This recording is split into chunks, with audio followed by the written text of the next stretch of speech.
The new Midiscale iteration of the AT-AT Walker marks the first time that we have seen something that isn't a Starship Get the Starship Collection style treatment from LEGO, and I for one am happy to see that this is finally happening. Of all the vehicles that LEGO could have chosen from the Star Wars universe to kickstart this new direction for the theme with, the AT-AT feels like the perfect choice to me. Yes, you heard me correctly, I'm going to say AT-AT and AT-AT in this. Right from the off, I just want to say that in terms of this set's design, I don't think that LEGO could have really done a better job with it. This set is instantly recognisable as an AT-AT, with its tall, hulking silhouette captured perfectly by the build.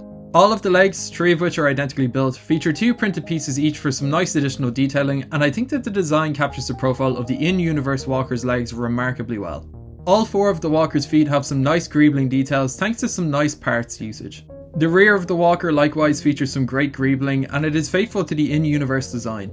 The overall shaping of this set is excellent, with the hinge design of the front and rear panels lining up really well with the main section of the body, replicating the subtle shaping of the AT-AT as seen in The Empire Strikes Back perfectly.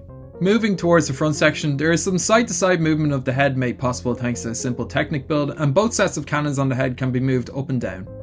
The menacing red-eyed stare of the AT-AT is replicated perfectly in this set thanks to the use of a trans-red piece in the build for the head. While there are some slight gaps to be seen across the Walker where different sections meet, I personally don't have any issues with them, and I think that they're just one of the limitations when building with LEGO at this smaller scale. I do also appreciate the decision to go with a stud heavy look for this set rather than smoothing it out with tall pieces. It just helps to make it feel like a LEGO set rather than a model kit. As is to be expected with sets at this scale, there's no real interior spaces to speak of here, although there are some nice pops of colour and Easter eggs integrated throughout the build, which I always appreciate seeing in these display focused MIDI scale sets. Speaking of MIDI scale sets, here's how the AT-AT compares against members of the Starship Collection, and I think it holds its own against them in terms of display value and overall presence.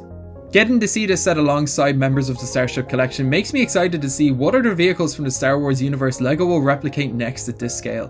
Personally, I would love to see the AT-AT, but let me know what MIDI scale non-Starship Collection set that LEGO should make next with a comment.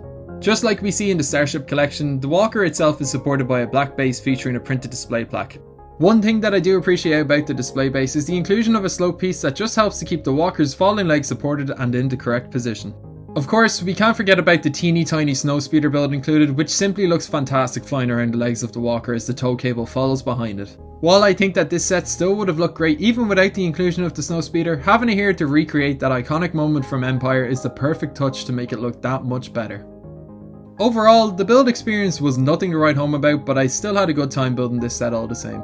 I really do like this set, and I think that it's one of the best display-focused Star Wars sets that LEGO has released in the last couple of years. However, we do have to talk about the all too familiar elephant in the room here, the price.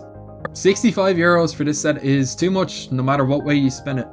Despite the fact that I really do like it a lot, I just can't help but feel that there is not enough value for money on offer for a set with 525 pieces and such a small footprint. The Gingerbread Walker, released only a few months ago, came with 172 more pieces, a fantastic and unique minifigure in Gingerbread Darth Vader, and it cost €5 less than this set. I just cannot understand the price difference between these two sets, nor the supposed sense of the Midiscale AT-AT's retail price. I actually only paid €50 for this set thanks to being able to find it for sale from someone locally, but even at €50 this set feels like it's pushing it.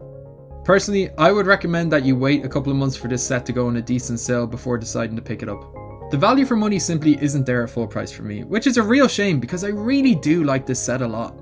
If LEGO are to continue releasing sets like the AT-AT at this scale, I just hope that the pricing is a little bit more reasonable. Anyways, that's it for my thoughts on the new Midiscale AT-AT. If you've stuck around to this point of the video, I'd like to thank you for watching, and if you enjoyed, perhaps you could like this video and subscribe to my channel if you haven't already for more 2026 LEGO reviews just like this one. With all of that being said, I've been Dave, and I hope that you have a great day.